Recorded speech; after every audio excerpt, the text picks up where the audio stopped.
everybody, I'm Elizabeth Hines from OurPaleoFamily.com. Welcome to my kitchen. If you're new here, thanks for stopping by. I hope you enjoy the video and consider subscribing and giving me a thumbs up and sharing. I would appreciate that.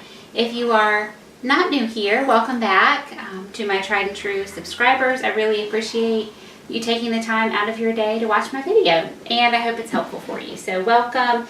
Consider leaving a comment. I'd love to hear from you. Tonight we're making honey pecan chicken. So last week we did ranch chicken and mushrooms, and that was inspired by Mix and Match Mama. I told you about that blog, this sweet mama with 4 kiddos in Texas. And this is another one of her recipes. She does on Monday, almost always, she does a meal plan for the week.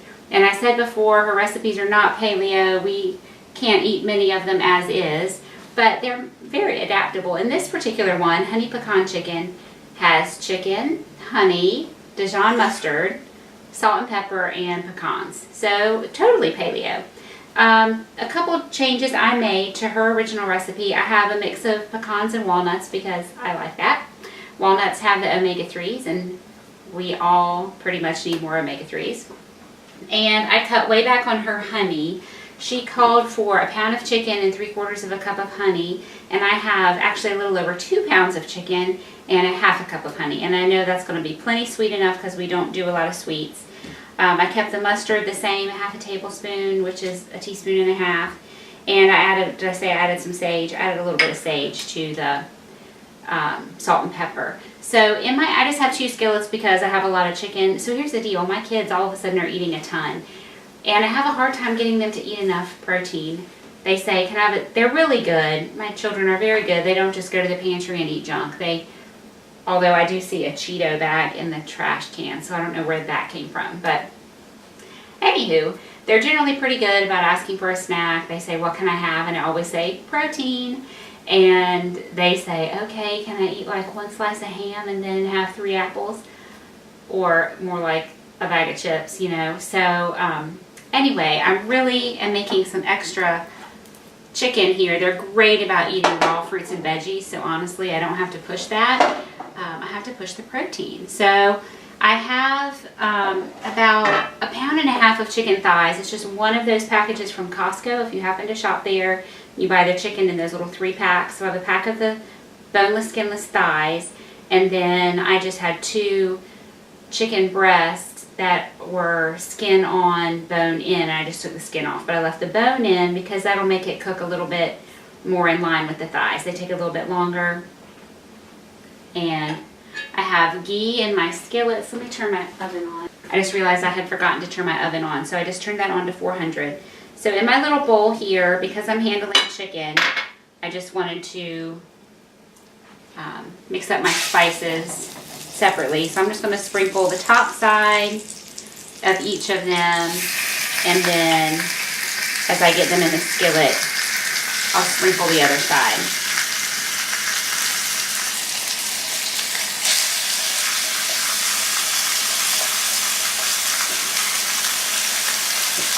I always mix up my clean hand and my dirty hand. Oh well.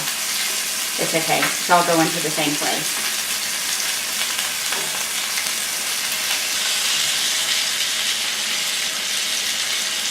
So I had a teaspoon of salt, 1/2 teaspoon of black pepper, and 1/4 teaspoon of dried sage.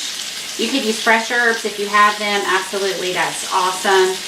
But if you don't, it's easy to have dried herbs in your pantry. I try to make my recipes accessible. Let me wash my hands. I used sage.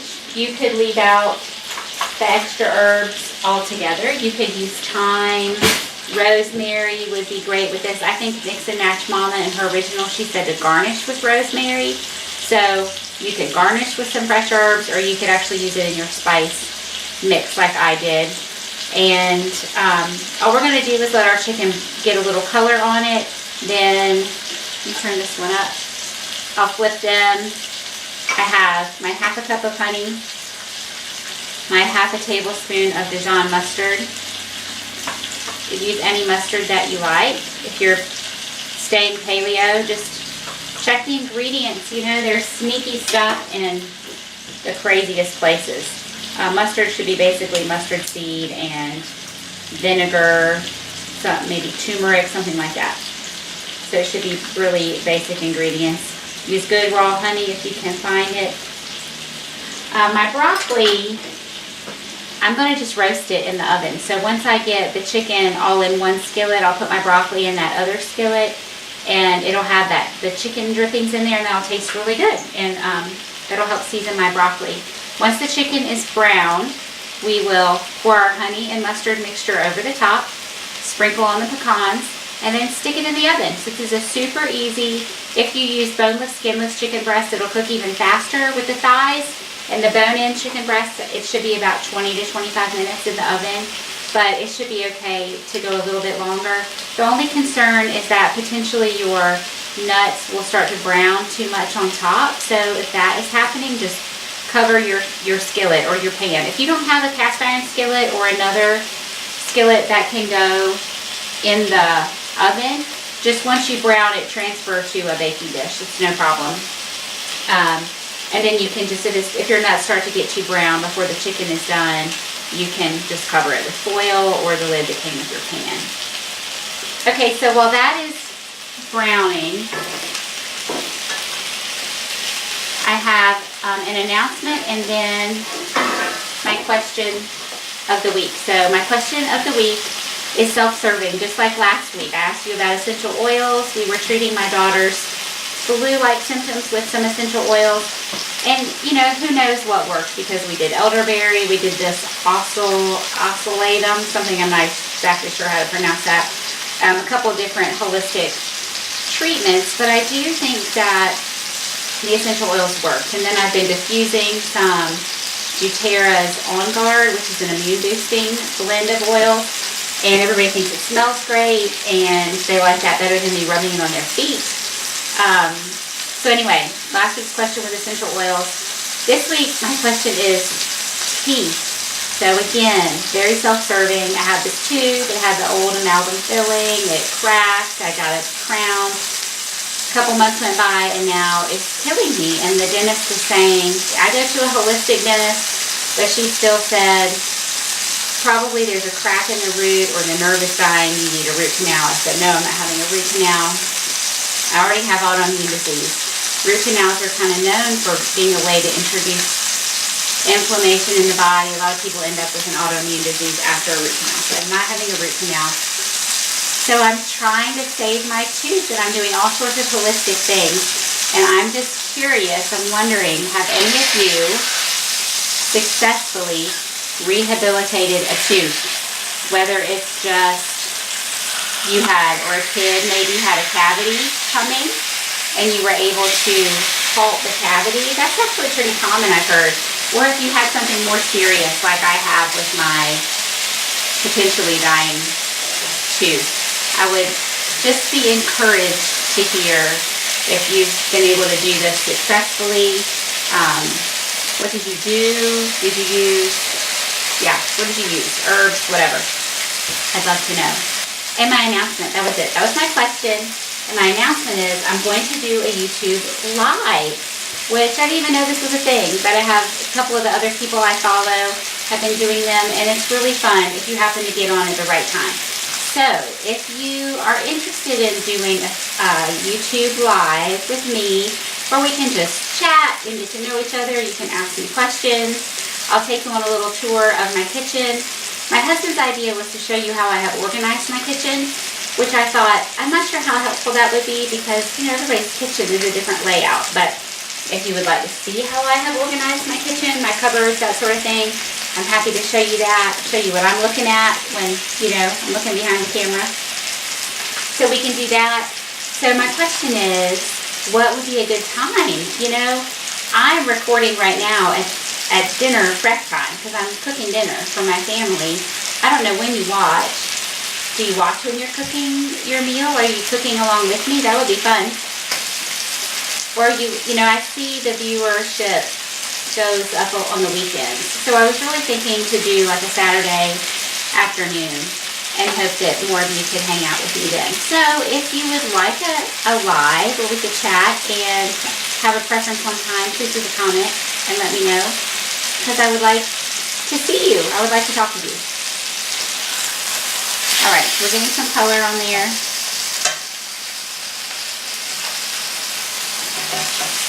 Not really, it's this skillet. It's this burner thing. It's just not very big. See, y'all, I have fallen off the keto bandwagon. Not the bandwagon. I'm still on the keto bandwagon. I'm a big fan of it. But I have just fallen off. Just fell all the way off the train, I guess, of keto lately. And I don't know what it is, but I remember way back when I was really sick before I knew I had Crohn's disease.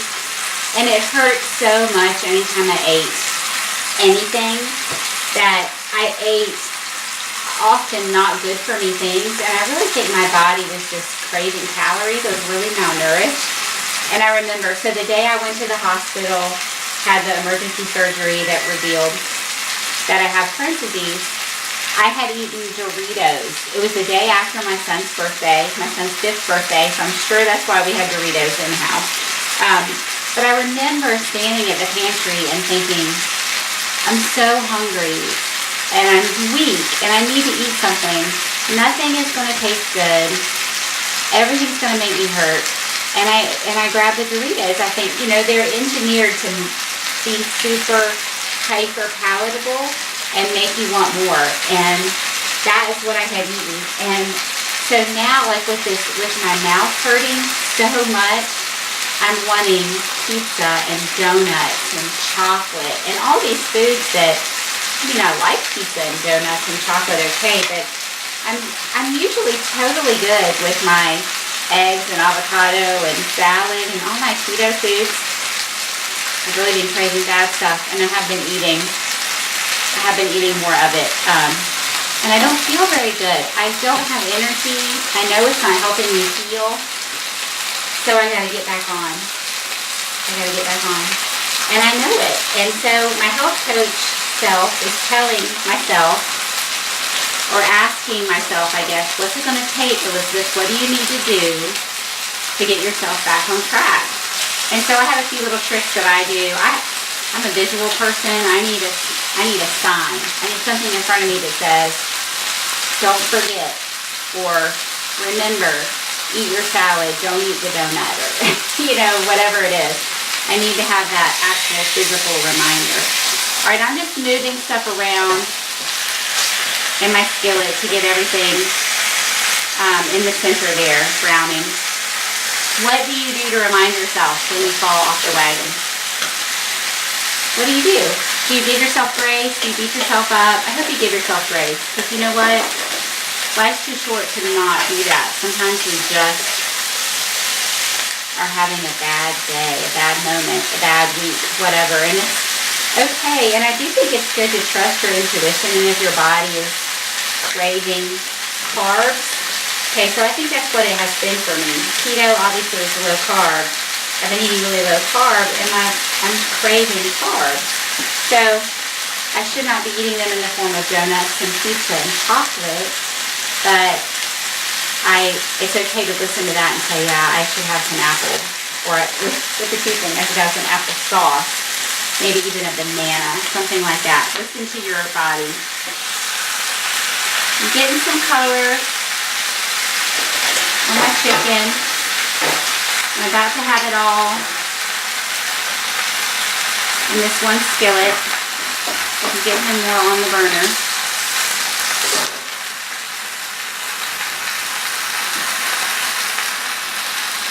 It's really packed in there, huh?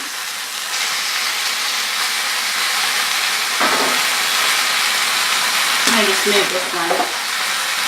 Okay, while that's still going, here comes my honey and Dijon mixture. I'm actually going to pause right there and flip this chicken breast over so we have the pretty side up. Make sure everybody is visible there and it's not covered up. It smells so good. The honey with the Dijon. I guess that's why that's a super popular salad dressing. So this is going to melt down into the skillet with the chicken juices. That's going to all combine together.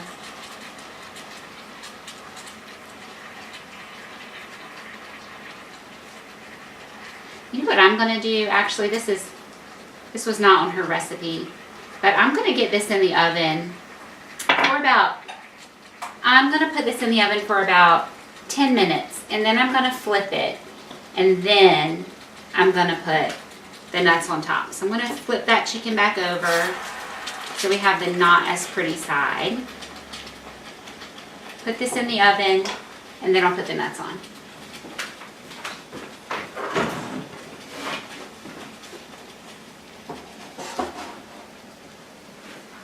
Okay, time flies when you're having fun. 10 minutes are up. I'm gonna flip my chicken. It's super juicy in there right now, but a lot of this juice is gonna evaporate. And it's gonna make that nice, yummy glaze. Let me just grab this because my skillet was in the oven. It's hot, and I don't want to accidentally touch it with my hand.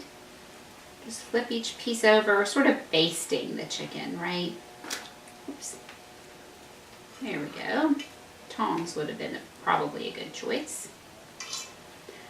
That pack of chicken thighs from Costco had a lot of little pieces of chicken in it. Already that's looking golden and beautiful. Okay, so all my walnuts were on top.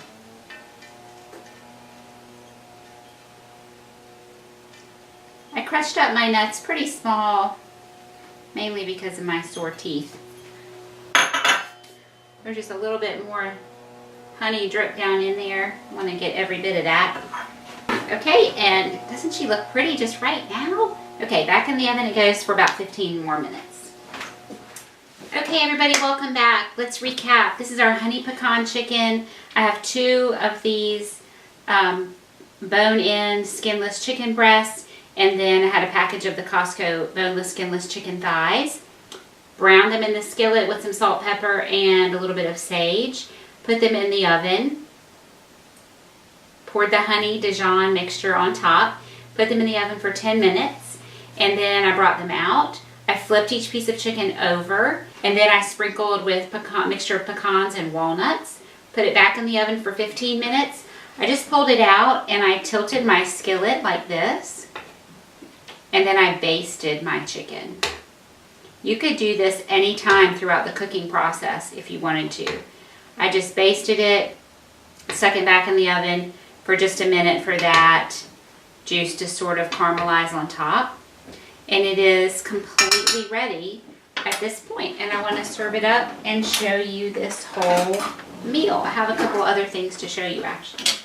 The broccoli, which I just put it in this skillet, salt and pepper. Remember I had browned the chicken. I had 2 skillets, and this was the second skillet. I added a little bit of bacon, reserved bacon drippings, and sprinkled some salt and pepper on top. Poured in a little coconut aminos. That's our favorite way to eat broccoli. And put it in the oven to bake because I already had the oven on. So rather than have stuff sizzling on the stovetop, just put it all in the oven. Okay, these are cauliflower gnocchi from Trader Joe's. Have you heard about these? These are all the rage. For the longest time, I couldn't even find them. They just sold out immediately.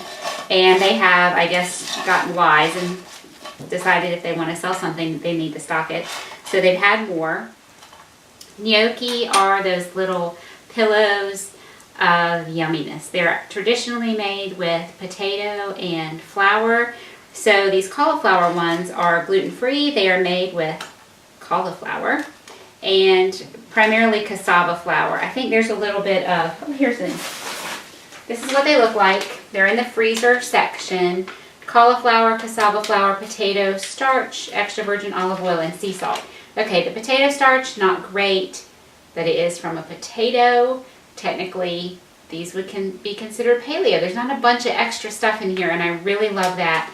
If you eat this whole bag, it has 53 grams of carbs, but if you just have 1 serving, which is about 1/3 of the bag, it's 22 grams of carbs. And really just a few go a long way. So I just prepared 1 bag for my family of 4.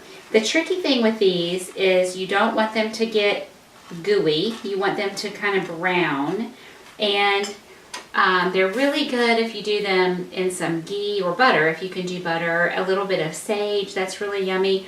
but they pop all over the place. I guess because they're frozen and there's some, you know, moisture on them, and they just pop all over the place. So I put them in the skillet with my little bit of ghee and salt and pepper and stuck them in the oven. And so they've been in there the whole time my chicken has been in there. And they're perfectly done and really super easy this way, and did not pop all over my counter. Yeah, counter, stove. That big thing that I cook on. Okay, so there's our cauliflower gnocchi. I really like them. I highly recommend them. They're a nice treat. And then we have our chicken. So I'm going to serve up a couple of these thighs. Let's go ahead and make a nice serving here for my hubby who just walked in the door.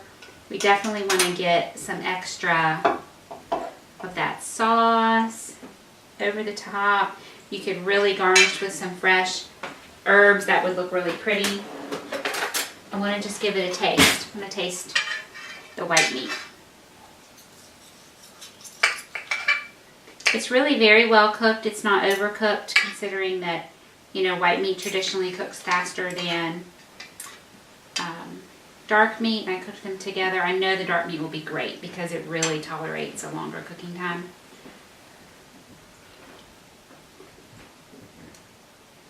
It's so good. It's that sweet and savory, which I just love. You know what I want to do? I like to hit my stuff with some of this Himalayan sea salt at the end. It's not really salty. Like, you can't really cook with this. It won't season your food enough, but it's great as a little finisher at the end. This is delicious. I'm not calculating the grams of carbs with the honey. We'll just know this would be for somebody, if you're doing keto, you need to be solidly in ketosis, and you could have this meal. It would be no problem. You would just slide right back into ketosis with your next meal. If this put you slightly out of it, it really wouldn't be a problem. For me, who's been indulging in a lot of carbs lately, I think I'm probably solidly not in ketosis today, and this will just continue me right on that train. But tomorrow, when I get back to my eggs and bacon and greens, I'll get back into ketosis. So, thanks for watching, everybody. Again, if you're new here, thank you for tuning in. If you're old here, thank you for coming back. And look for a note about a live YouTube. I think that would be super fun, and I look forward to seeing you there. And I hope you made this. It's really delicious. It's really easy, and yeah, delicious and easy. What more could you ask for? Thanks, everybody. See you next time.